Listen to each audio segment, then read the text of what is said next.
All right, good evening, everyone, and welcome to our first multi-district virtual project fair. This one here, we get to explore projects in Bolivia. And for those of you that don't know me, I'm district governor here in District 7610, Amelia Stansel. We cover Northern and Central Virginia here in the United States. And it's an honor to be able to host this tonight and to be able to put this together. And I'll tell you a little bit about that in a minute.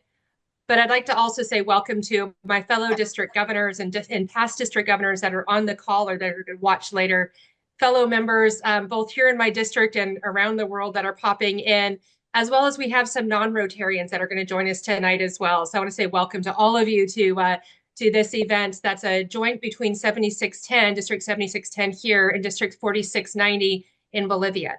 I want to I guess first, as we're going through, give kind of a little bit of background on how we got to this point.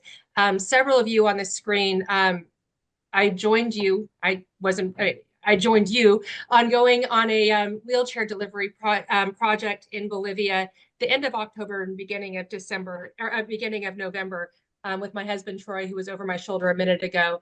And as we went through delivering projects or delivering wheelchairs to children and adults around the country, we had our eyes open to a lot of different opportunities to serve and potential projects while we were there. Fellow Rotarians took us to visit dialysis centers and burn centers and hospitals, and we saw these needs. And it really weighed heavy on me. The last day after most everybody had already left because we came late, so we stayed a couple of days late. I was laying in bed kind of praying on, okay, what am I supposed to do with what I've seen? And I felt the urge that I was supposed to do a project fair of some sort, which I've never done before. Our district hasn't done it in any recent memory, at least.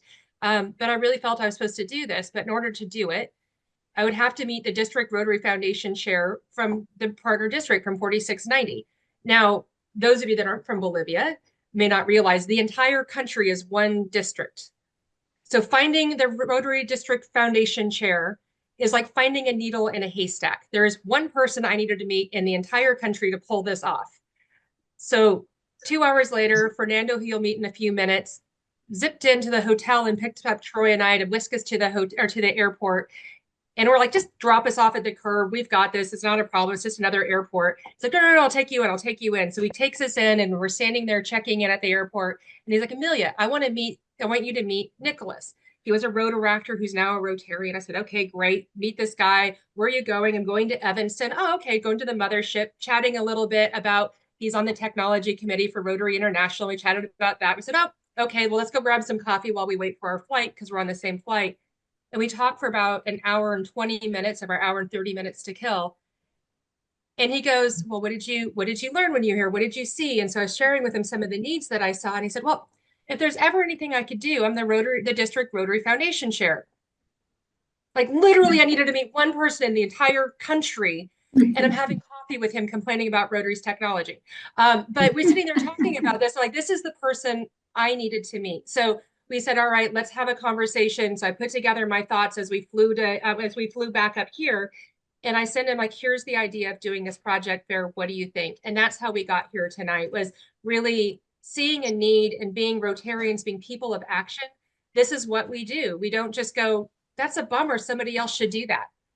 We lean in and we say, how do we help solve this? And the way that we help solve it is by bringing in all of you and everybody who's going to watch these videos later to say, let's be part of this. So it is an absolute honor and a joy to see so many friends on here, people that have traveled with us when we went down to Bolivia, friends that I met there, new friends from around my district and really around the US. So thank you all for taking the time to be on tonight. I want to give you just a brief overview. Thank you for all the Rotarians and non-Rotarians that are here tonight. It's a truly honor to be in this first Rotary online project fair. I would like to begin expressing my deepest gratitude for the lovely Governor District Amelia for her generosity, leadership, and commitment with service. Thank you so much.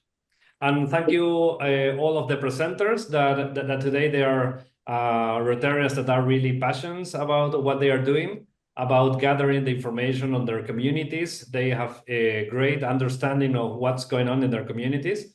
And they have created these projects that we're going to show us today, and hopefully we can engage and we can work together and make something really important, interesting, and amazing for our communities. Let me share one piece of information that I think it's quite important. In Bolivia, in this last two years, we are having some issues with the dollar exchange, no? So our projects has been changed a little bit, and we are working much better and doing more partnership with Rotarians from other parts of the world, no? I will give you an example. We are working on a community that is called Camargo, near Potosi in Bolivia. We are bringing a new equipment. And what we're doing is Rotarians from the United States are buying the machine in the United States, shipping it to here, and the Rotarians here are just transporting the equipment, installing and doing all the work with the people that work in the hospital. No, that is the best way we find to work with this problem that we are having with the exchange of dollars at the moment. No. Hello, everyone. Before you get tired of me, I will let you know a little bit about our rehabilitation center for children that had suffered burn injuries. We started this project in 2004. We used to meet under a mango tree, and we did this as a centennial project. We finished our first building in 2005, and it took us 2 years to buy all the equipment necessary in order to run the center. We had the great help of the Rotary Foundation with a 3H grant at that time, and also a matching grant at that time with clubs from France, Germany, and Belgium. And so in 2007, we were able to start the rehabilitation of our first patient. One thing that takes most of our budget is hiring has not changed the face of aviation all that much. It's a predominantly okay. It's our it's buying a special fabric that is elastic fabric in order to make garments for each patient. The new skin after children has been burned has to be taken care of with compression, and so we have to manufacture each garment for each patient, independent if it's a mask for the face or a glove for the hand. And we only get these fabrics from Spain, the United States, and Brazil. The factory in Spain is the same factory that you have very close to you in Greensboro, North Carolina. Here in the screen, you're seeing how many patients that we have taken care of. We have done 3,000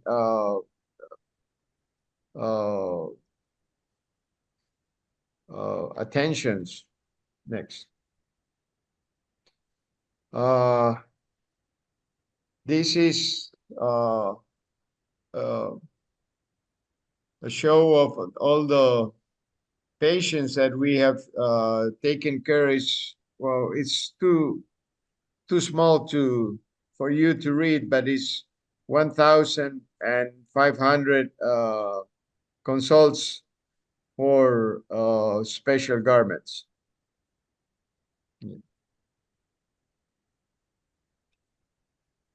Más? No, no. Sorry, we don't want, this is some pictures of our workshop with the lady that it's been specially trained in Coaniquem, in Santiago de Chile, in order to make a special sewing with all the sewing on the outside in order not to damage the new skin. This little kid had suffered an injury playing with alcohol. Next.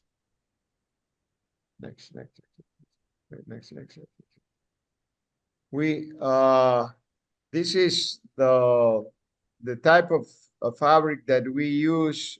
We have the technical resistance that has it stretches some centimeters in one way, another in the other way, and it is expensive. It costs 15 euros a meter. So in order for us, in order to buy 500 meters, we need 7,510 euros. But that price is the factory price, either in Barcelona, in Spain, or in Greensboro, North Carolina. So we have to pay freight and custom duties and other fees, and 500 meters of this fabric will be around 14,000 American dollars. This is not something that the Rotary Foundation would accept, because it is not sustainable. Unfortunately, we have to provide this for these children, because again, unfortunately, only poor kids get burned, not rich kids. And this is mainly because of several reasons, like if they have a stove, maybe the gas hose would be damaged, and it's a main cause of fire. If they don't have a stove, they cook with charcoal, again a main cause of burns. And if they have both parents, which is not usual, they both work, so a little 5-year-old child is left alone and taking care of a 2-year-old little brother. So by the grace of God, they don't get more injuries. And well, this is what we have been doing for the past almost 20 years now, 19 years. And this is the biggest project ever done by a club in our district. And we are very proud of that. Right by my side, Raul has been president of the Cerniquem Foundation, and Maritza is also been president of the foundation. So we are very proud of what we have accomplished so far, but every time is harder to keep going. But when we are just about to to raise our hands and say, okay, that's it. This is as far as we got. We got the help from I don't know where. God's help, the friends' help. Our center is also a pride for the district because on the past years, 3 Rotary International presidents have visited the place. Ian Risley, Jennifer Jones, and Stephanie Urquhart, and also Rotary International Secretary John Hugo and his wife were there last year.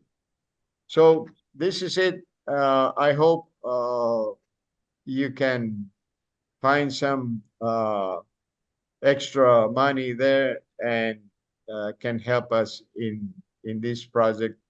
It's not a project is in this need that we have to buy this special fabric. Thank you. Thank you, Fernando. And I know that many of us on this call that were on that trip, we all got to go see this center and to see the incredible work that your club has put in the name of Rotary is just amazing. It made me so proud to be a Rotarian, to know that you guys care that much about the children and to be able to lean in and help. And I know it's hard. $14,000 US dollars is a whole lot of money in Bolivia. And it's really hard to just come up with $14,000 every quarter to be able to make it happen. So it's incredible work that you do. And I thank you for that. And I hope that clubs on here and individuals that are on here are able to lean in and say, hey, we know that this doesn't qualify for a grant, but we can find it in our club budget. We can find it in our personal budgets. We can find a corporate sponsor, somebody to be able to help you guys help these kids. So thank you, Fernando, for that. Any questions for Fernando? That's a lot of information to take in. Questions that you have? While nobody's coming off mute, I'll ask you, Fernando, a loaded question maybe. When we were there and we did the tour, you showed us a space that could be a physical therapy space and a space that could be a commercial laundry space that both, if outfitted, could create revenue that would help pay for some of this. Tell us more about those two opportunities. Excuse me. The commercial laundry space that you had, that being able to put in a laundry facility and being able to. Yeah. Go ahead. That is something that the Rotary Foundation also said no. Well, we are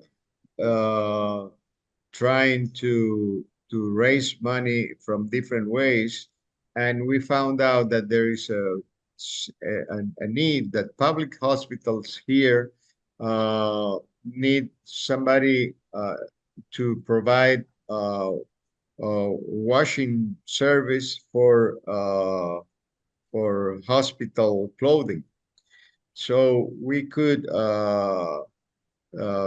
we thought of making a laundry service for the hospitals in Cerniquem, and with the profit that we could get from that, the profit would be used to run the center. So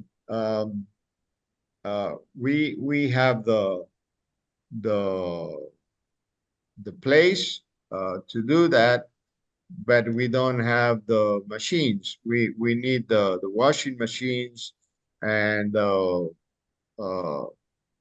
it's a special washer and a dryer that it's too expensive for us, and we were thinking of that we were going to be able to buy that with a grant with the Rotary Foundation, but they say no, because they cannot give us money to start a project to fund another project. Basically, was that. That's helpful, Fernando. And I think in the mind hive of all the people that are on this call, we may have ways of being able to say, are there outside organization grants that we could get involved with? Again, are there sponsorship opportunities or the fundraising opportunities to be able to help? Because if you could create that revenue source, then you don't have to every quarter, come up with $14,000. That if we could help you raise that money so that that relieves that pressure, that would be a tremendous help to their organization. So that's one of those things in the back of your minds. If you know of contacts, if you know of people that are in the commercial laundry space, Speed Queen, Whirlpool, any of those on that commercial side, that's an opportunity to say, hey, we might be able to help another Rotary group with this. So it may not be a Rotary Foundation grant, but we have other avenues through Rotary. So let's think about with our personal contacts or professional contacts, how could we make that happen? So other questions for Fernando? There are angels all over. Yeah, it's just a matter if we just have to put the word out and rev them up.